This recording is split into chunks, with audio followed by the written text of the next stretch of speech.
some people can see farther than others.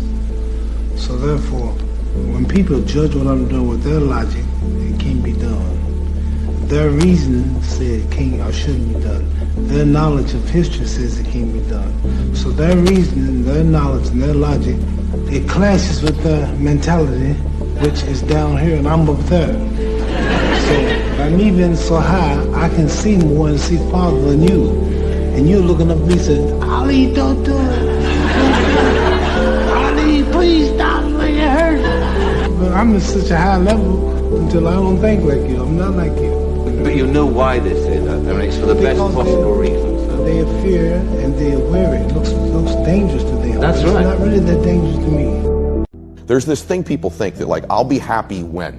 Once I get like this big, amazing home, or once I get this car, or once I get this relationship, or an amount of money, then I'll allow myself some happiness. The problem is the finish line always moves. You never arrive there, right? The other part is people think, well, if I enjoy myself now, I'm going to lose my drive. In other words, if I can just wire myself with enough pain all the time, I won't lose my drive or ambition. The truth is there's no correlation between the two at all. There's no relationship between you feeling complete pain all the time and losing drive. And so I talk about living in a state of blissful dissatisfaction. And really the best example of that would be like if you've ever, I love a good meal, right? You know, if I bite into a great piece of steak, if you're a steak eater like I am, you take that first bite, it's like complete bliss, right? There's no correlation between how great that tasted and your lack of desire for the next bite. In fact, that bliss causes you to want more of it. So confidence, you know, there's been times when I've felt I'm in possession of it, and then you want to let go a little bit because it's only ever the moment and life guiding you. The wind is so at your back that you're like, wow, are you just, you know, jumping over the waves and all that by yourself? And you're like, you bet I am. But there's a physics to the moment, man, moment, machine, whatever, and the wind's at your back.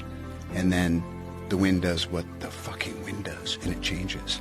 And if you're left there thinking, what, you know, so I think it's great to be in full possession of what you would call supreme confidence, and then see what happens if you don't hold on to it so hard, because it's great, but it is a bit of an illusion, because like everything else, it's always changing. And every day, the reset button, the space bar gets pressed, and it's like, now what?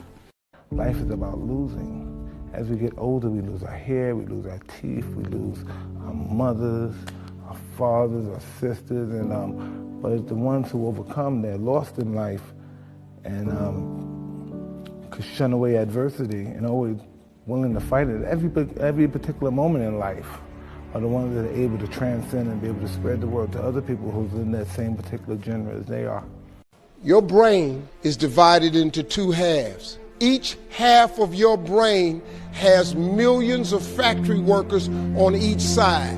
At the forefront of each one of those factories is a forming positive, and you got forming negative. You're the boss of the factory. You wake up in the morning and you say, man, I don't feel myself today. Forming negative hears that. He said, hey, the boss just woke up and said he's having a bad day today. Let's get to work.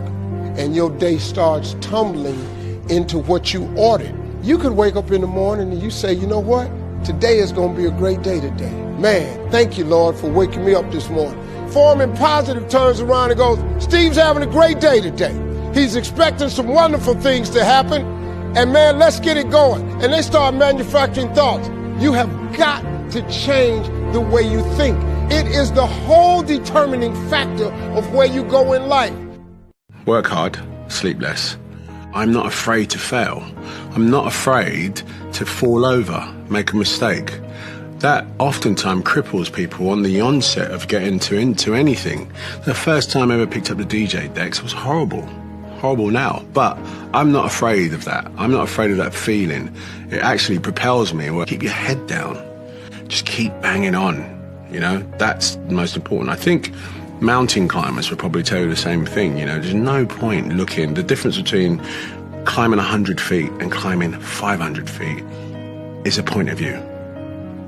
You won't know you're at the top until you get there, pal. And that's what you need to remember. It drives me crazy when people say they don't have enough time to go to the gym for 45 minutes a day and work out. or to do something for 45 minutes to an hour a day to improve. If it is physically improve or if it is mentally to improve. Imagine you read 1 hour a day about history.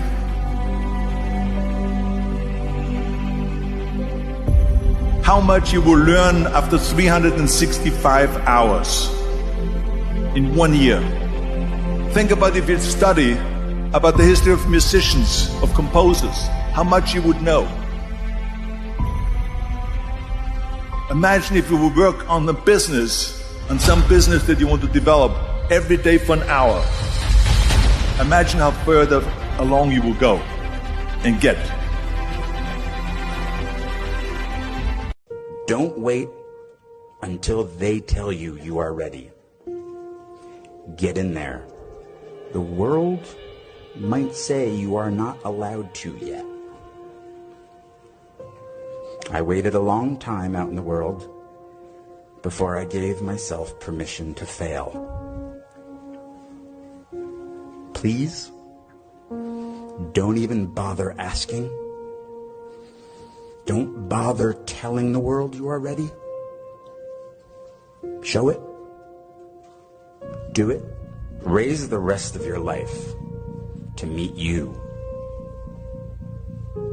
Don't search for defining moments because they will never come. The moments that define you have already happened, and they will already happen again.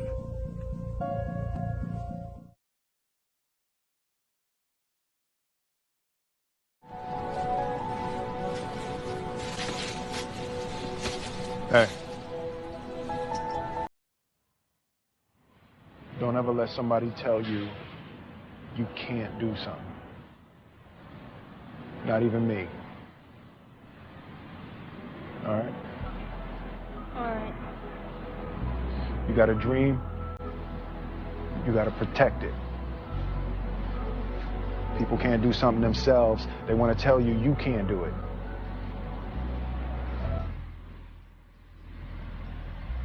You want something, go get it. Period.